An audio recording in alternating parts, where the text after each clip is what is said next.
Hello friends, welcome to my channel. আশা করি তোমরা সবাই ভালো আছো। আজকের ভিডিওটি তোমাদের কাছে খুব গুরুত্বপূর্ণ একটি ভিডিও হতে চলেছে। ভিডিওটি তোমরা কেউ স্ক্রিপ করবে না, মনোযোগ সহকারে ভিডিওটি দেখো, কারণ আজকের ভিডিওতে তোমাদের জন্য খুব গুরুত্বপূর্ণ একটি আপডেট আমি তুলে ধরতে চলেছি। তাই ভিডিওটি কোনো প্রকার স্ক্রিপ না করে মনোযোগ সহকারে ভিডিওটি দেখো। আজকের ভিডিওতে তোমরা যে সমস্ত বিষয়গুলি জানতে পারবে, সে সমস্ত বিষয়গুলি কিন্তু আপকামিং কলকাতা পুলিশ কনস্টেবলের যে PET PMT result, final answer কি, সমস্ত তথ্যই তোমাদের সামনে আমি তুলে ধরবো।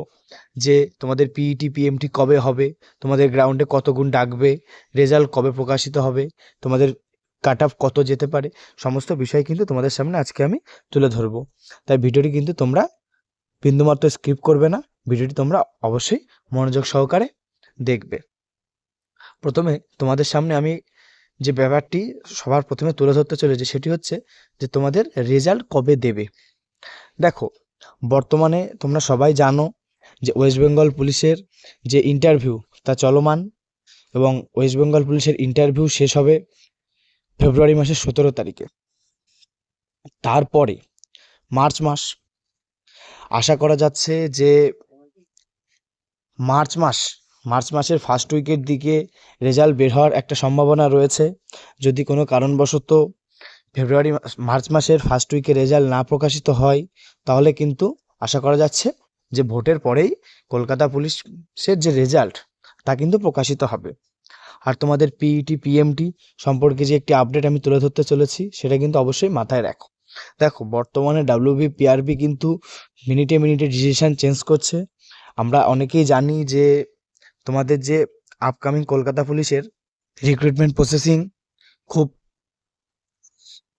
খুব স্লো হয়ে গিয়েছে, এবং যে রিক্রুটমেন্টের ধারাবাহিকতা তা কিন্তু অনেকটাই কমে গেছে। তাই অনেকেই মাঠ ছেড়ে দিয়েছো, অনেকে ডাব্লিউবিপি কনস্টেবলের গ্রাউন্ড পাস করতে পারোনি, তারপরে কিন্তু তারা গ্রাউন্ড ছেড়ে দিয়েছো। তারা কিন্তু এই ভুলটা করো না, কারণ ডাব্লিউবি পিআরবি কিন্তু তাদের ডিসিশন মিনিটে মিনিটে চেঞ্জ করছে। যদি মার্চ মাসের মধ্যে তোমাদের রেজাল্ট দিয়ে যদি তোমাদের গ্রাউন্ড করিয়ে নেওয়ার চিন্তাভাবনা নেয়, তাহলে কিন্তু তোমরা বিরাট বড় একটা সমস্যার মধ্যে পড়তে পারো। তবে যতদূর খবর পাওয়া যাচ্ছে যে তোমাদের যে গ্রাউন্ড, তোমাদের রেজাল্ট ভোটের পরেই হওয়ার সম্ভাবনা সবথেকে বেশি।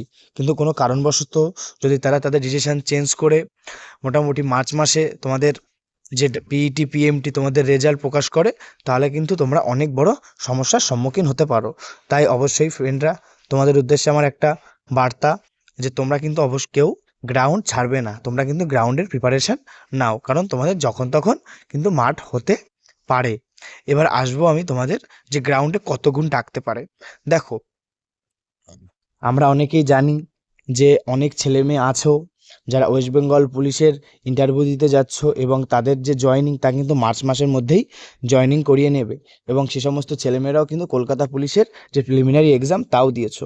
তার জন্য কিন্তু অনেক ছেলেমেয়েরাই ডাব্লিউবিপিতে জয়েন করার ফলে অনেক ভ্যাকেন্সি কিন্তু ফাঁকা থাকবে। তার জন্য কিন্তু তোমাদের মাঠে ডাকার সম্ভাবনা কিন্তু অনেক বেশি, অর্থাৎ গতবারে বা গত বছরে যেমন পরিমাণ মাঠে ডাকা হচ্ছিল, তার থেকে কিন্তু অনেকাংশেই বেশি মাঠে ডাকবে।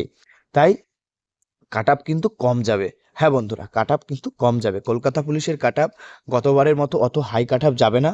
এবার তোমাদের কাট আপ কিন্তু অনেকাংশেই কম যাবে। এবার আসবো যে তোমাদের মোট ভ্যাকেন্সি কত ছিল, তোমাদের কাট আপ কত যেতে পারে, সেই সমস্ত বিষয় নিয়ে।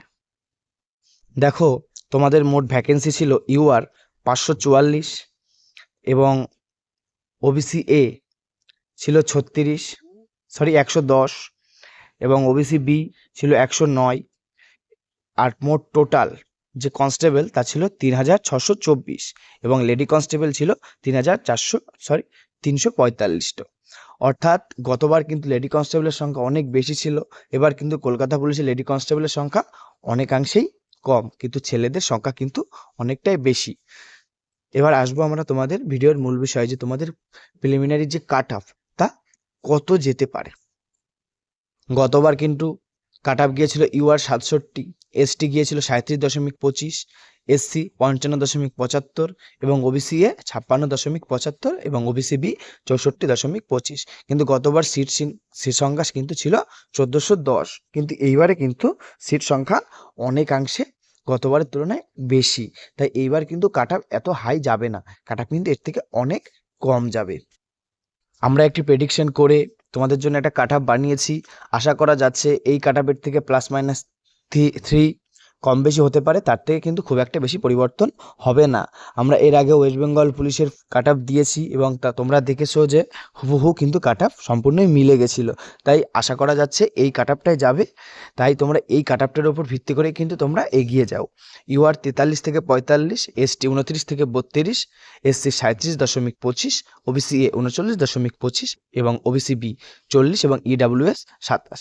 এই যে আমরা কাট অফটি দিয়েছি ফিমেলের, এর থেকে প্লাস মাইনাস 3 কম বেশি হতে পারে, এর থেকে কিন্তু বেশি পরিবর্তন হবে না বন্ধুরা। এবার আসবো আমি ছেলেদের কাট অফ নিয়ে, যে ছেলেদের কাট অফ কত যেতে পারে। দেখো, ছেলেদের কাট অফ ইউআর 56 থেকে 58.25, এসটি 38 থেকে 42, এসসি 45 থেকে 48 এবং ওবিসি এ 51 থেকে 55.50 এবং ওবিসি বি 50.75 এবং ইডাব্লিউএস 37। এর থেকে প্লাস মাইনাস 3 কম বেশি হতে পারে, এর থেকে কিন্তু খুব একটা বেশি পরিবর্তন হবে না। তোমরা এই কাট অফটার উপর ভিত্তি করে এগিয়ে যাও। আশা করা যাচ্ছে যে তোমাদের যে প্রিলিমিনারি যে কাট অফ এর আশেপাশেই থাকবে। তাই যারা মোটামুটি এই নাম্বারের আশেপাশে আছো তারা কিন্তু গ্রাউন্ডের জন্য ফুল দমের প্রিপারেশান নাও। তোমাদের কিন্তু খুব তাড়াতাড়ি গ্রাউন্ড করিয়ে নেওয়ার একটা সম্ভাবনা রয়েছে। তারা চাইছে যত তাড়াতাড়ি সম্ভব কলকাতা পুলিশের গ্রাউন্ডটা করিয়ে নেওয়ার। ধন্যবাদ বন্ধুরা আমাদের ভিডিওটি দেখার জন্য। আমাদের ভিডিওটি যদি তোমাদের ভালো লেগে থাকে তাহলে অবশ্যই আমাদের চ্যানেলটিকে একটু সাবস্ক্রাইব করে আমাদের ভিডিওটি শেয়ার করে দেবে। আর আমরা আমাদের টেলিগ্রাম চ্যানেলে তোমাদের চাকরি সংক্রান্ত বিভিন্ন ধরনের ফ্রি মক টেস্ট, বিভিন্ন ধরনের ফ্রি ম্যাটেরিয়াল, বিভিন্ন ধরনের স্টাডি ম্যাটেরিয়াল, বিভিন্ন ধরনের প্রশ্ন উত্তর আমরা totally free of cost provide করে দিয়েছি। তোমরা অবশ্যই আমাদের টেলিগ্রাম চ্যানেলে যুক্ত হয়ে সেখান থেকে তোমরা কালেক্ট করে নাও। আর আমরা ডেসক্রিপশন বক্সে আমাদের টেলিগ্রাম চ্যানেলের লিঙ্ক দিয়ে দিচ্ছি, তোমরা অবশ্যই আমাদের টেলিগ্রাম চ্যানেলে যুক্ত হয়ে যাও। আর অবশ্যই আমাদের ভিডিওটিকে একটু শেয়ার করে দেবে এবং আমাদের চ্যানেলটিকে একটু সাবস্ক্রাইব করে দেবে। ধন্যবাদ বন্ধুরা, আজকের মতো ভিডিওটি আমি এখানেই শেষ করছি।